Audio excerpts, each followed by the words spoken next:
মেট্রোটা কিন্তু ম্যানুয়ালি চলে না, মেট্রোটা এটা দুর্নিয়ন্ত্রিত পদ্ধতিতে চলে এবং সিস্টেম সিকিউরিটি আছে, প্রত্যেকটা সিস্টেমের একটা সিকিউরিটি আছে।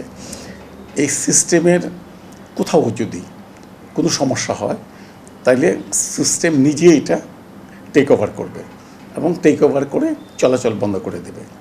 বন্ধ করে দেওয়ার পরে এটা ম্যানুয়ালি আমাদের কাছে হ্যান্ডেড হয়ে যাবে অটোমেটিক। তখন আমাদের মূল দায়িত্বটা হচ্ছে আমাদের যে ব্যাকআপ সিস্টেম আছে, এই ব্যাকআপ সিস্টেমের মাধ্যমে আমরা যাত্রীদেরকে নিয়ারেস্ট স্টেশনে অথবা নিয়ারেস্ট যেই জায়গা থেকে ঢাকা শহরে যাতায়াতের একটা সুবিধা আছে সেই পর্যন্ত নিয়ে এসে আমরা দুইটা অপশান দিই। একটা অপশান হলো যে আপনি যতটুকু ট্রাভেল করেছেন এই পর্যন্ত আপনি অর্থটা দিয়ে আপনি বাকি অর্থ নিয়ে চলে যেতে পারবেন, এটা হলো 1 নম্বর অপশান। 2 নম্বর অপশান হবে আমরা কিছুক্ষণ অপেক্ষা করার পরে যে সমস্যাটা দেখা দিয়েছে এই সমস্যাটা সমাধানের জন্য সম্ভাব্য কত সময় লাগতে পারে এটাও আমরা ঘোষণা দিয়ে দিই। তার ভিত্তিতে যারা প্যাসেঞ্জার্স আছে তারাই সিদ্ধান্ত গ্রহণ করবেন। যেমন আমাদের যখন এই ঘূর্ণিঝড় চলতেছিল যাত্রীরা অধিকাংশ স্টেশন ছাড়েন নাই, তাদের কথা হলো যে নিচে পানি, গাড়ি নাই, আমরা কোন দিকে যাব, আমাদের যদি অপেক্ষা করতে হয় এখানে একটা ফ্যান চলে, বিদ্যুৎ আছে, ঠান্ডা আছে, আমরা এখানেই থাকব। ঠিক আছে, সেইভাবে তারা করেছে। তখন আমরা একটা পর্যায়ে দেখেছি যে দুটো আমাদের রেলওয়ে ট্র্যাক আছে, বাতাসটা এই দিক থেকে আসে, এদিক থেকে যখন আসে যা কিছু এসে পড়ে এই ট্র্যাকটাতে পড়ে, আর এইদিকে ট্র্যাকটাতে তখন উড়ন্ত জিনিসগুলি এসে উত্তরের ট্র্যাকে পড়ে, দক্ষিণের ট্র্যাকে পড়ে না, কারণ এখানে একটা সাউন্ড ব্যারিয়ারের জন্য একটা ব্যারিয়ার দেওয়া আছে। তখন আমরা এই লাইনে যাত্রীদের সাথে বললাম কথা যে আমরা কিন্তু আপনাদেরকে ডেস্টিনেশনে পৌঁছে দিতে পারবো, কিন্তু একটা ট্রাক ব্যবহার করতে হবে। একটা ট্রাক ব্যবহার করলে আমি হয়তো এইদিকে 5টা ট্রেন চালিয়ে দিলাম, আবার ওই দিক থেকে আবার 5টা ট্রেনকে ব্যাক করিয়ে নিয়ে আসতে পারবো। তো সেইভাবেই আমরা কিন্তু যাতায়াতটা আমরা অব্যাহত রেখেছি। অর্থাৎ আমরা সকালে কিন্তু ঠিক সময় ট্রেন চলাচল শুরু হয়েছে, কিন্তু যখন ঝড়ের যে স্পিড, এই স্পিডে মেট্রো চলতে কোনো অসুবিধা নাই। আমাদের যে মেট্রো 100 কিলোমিটার এক্সিড করলেও মেট্রো চলাচল করতে পারে, কিন্তু যদি আশেপাশের বিল্ডিংগুলো থেকে যদি ফল হওয়া শুরু করে, বিভিন্ন উড়ন্ত জিনিস যদি এসে পড়ে, তাহলে যে কোনো সময় একটা দুর্ঘটনা ঘটতে পারে। সেই কারণেই কিন্তু আমরা এই জায়গাটাতে এই জিনিসটাকে আমরা বন্ধ করেছিলাম।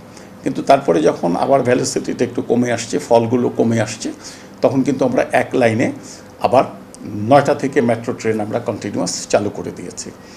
চালু করে দেওয়ার পরে আমরা 11টায় যেয়ে সম্পূর্ণটা চালু করে দিলাম। কিন্তু তখন আবার একটা দমকা ঝড় হাওয়া আসলো, ব্যাপক একটা দমকা ঝড় হাওয়া আসলো। বিভিন্ন জায়গাতেই যেই জিনিসগুলো পড়েছে এটা সামনের দিকটাকে বেশি হিট করেছে। কিন্তু দুইটা খুব বড় অবস্টাকাল হলো।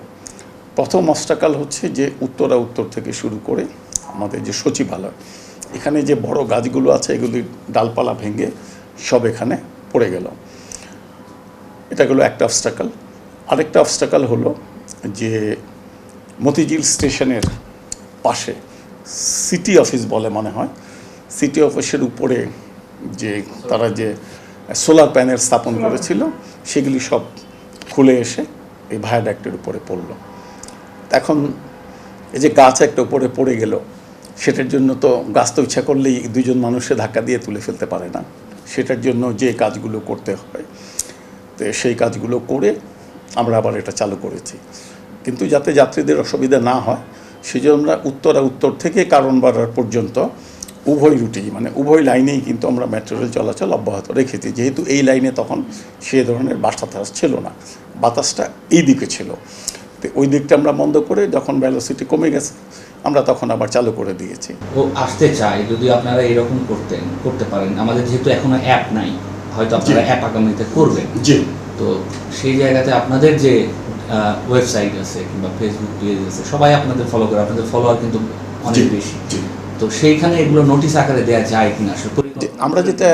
আমরা যেটা করেছি সকালবেলা কারণ আমাদের সাথে কিন্তু আবহাওয়া অধিদপ্তরের একটা যোগাযোগ আছে। যখন তারা বলেছে যে এটা কিন্তু ডাইরেকশন দিয়ে টুয়ার্ডস ঢাকা, ইট ওয়াজ টু লেট। তখন আমরা যেটা করেছি, এই দিকটাতে যাতে কোনো ধরনের দুর্ঘটনা না ঘটে সেই দিকে আমাদের অ্যাটেনশনটা বেশি দিতে হয়েছে। সেই সময় ইনস্ট্যান্টলি শুধু ট্রেনে এবং স্টেশনে এবং যে সাইনেজগুলো আছে সেই সাইনেজগুলো ছাড়া বাকিগুলো আমরা ব্যবহার করি নাই।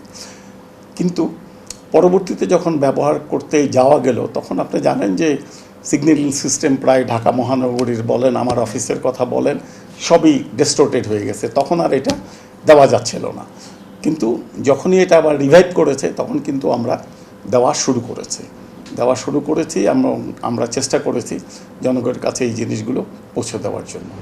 আগামীতে কি এটা আরও অ্যাক্টিভ হবে কিনা? এটা নির্ভর করবে পরিস্থিতির উপরে।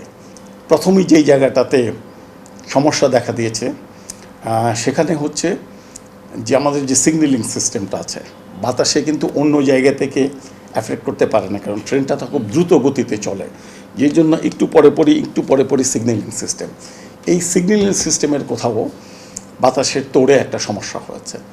কাজেই এই সিগন্যালিং সিস্টেম যখন অ্যাফেক্ট হয়ে যায়, তখন কিন্তু ট্রেনটা, আমি হয়তো একটা স্কিপ করে যেতে পারি, কিন্তু একটা স্কিপ কিন্তু একটা বড় সমস্যার সৃষ্টি করতে পারে। তো সেই জন্য সেই জায়গাটা আমরা স্কিপ করি নাই, না করে আমরা বন্ধ রেখেছি। এমআরটি সিস্টেম 107 কিলোমিটার ব্যাগে যদি ঝড় এসে হিট করে, তাইলে এমআরটি সিস্টেমের কোনো সমস্যা হবে না, ট্রেন তার পূর্ণ গতিতেই চলাচল করতে পারবে। এখানে আবার কতগুলো ডাইরেকশন আছে। এমআরটি যদি সরাসরি চলে, আপনি হয়তো 120 দিলেও সে চলে যেতে পারবে, কিন্তু যদি সাইড থেকে আসে, ম্যাক্সিমাম লিমিট হলো 107।